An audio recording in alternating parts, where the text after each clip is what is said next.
সময় আছে, তো এই দিনে করণীয় হইলো নিজেকে সময় দাও। নিজেকে সময় মানে কি?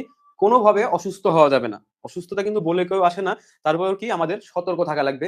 এই ঠান্ডাজনিত বিভিন্ন কারণ থেকে তুমি যদি অসুস্থ হয়ে যাও, তোমার ৫ দিন থেকে ৬ দিন রিকভার করতে লাগবে। তো এইদিকে তোমার একটা মানসিক চাপ পড়বে পড়াশোনাতে। তারপরে কি? যে এই সময়ে বাজে সময় নষ্ট করা বন্ধ করে দাও। বাজে সময় কি? Facebook এর চ্যাটিং-ফ্যাটিং, WhatsApp এগুলা থেকে ডিটাচড হয়ে যাও। যেগুলো প্রয়োজনীয় দরকার Facebook থেকে বিভিন্ন সাম্প্রতিক এগুলার নিউজ নেওয়ার জন্য যতটুকু থাকার দরকার, ততটুকু থাকো। কিন্তু Facebook থেকে টোটালি ডিটাচড। এই কয়েকটা দিন সময় তুমি জীবনের পিছে সময় দাও।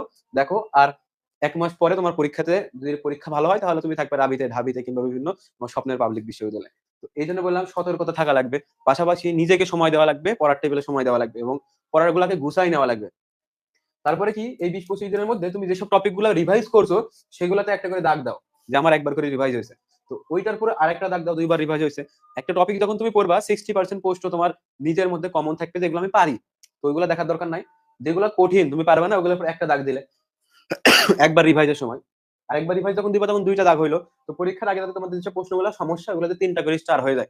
তো এগুলো তুমি ৩ বার রিভাইজ দিছো। আর একটা প্রশ্ন যখন ৩ বার রিভাইজ দিবা এটা তোমার আর ভুল হবে না। পড়াশোনাটাকে এইভাবে নিজের মধ্যে গুছাই নাও। ওই যে বললাম 60% থেকে তোমার সমস্যাগুলো 20% ছিল। এগুলোও শেষ। তো পরীক্ষার আগে ২ দিনের মধ্যে ইনশাআল্লাহ তুমি সবগুলা শেষ করতে পারবে এবং রিভাইজ দিতে পারো। পরীক্ষার ১ দিন আগে দেখবে যে তুমি বাংলা, ইংরেজি, সাধারণ জ্ঞান, আইকিউ, ম্যাথ যা আছে সবকিছু রিভাইজ করতে পারছো।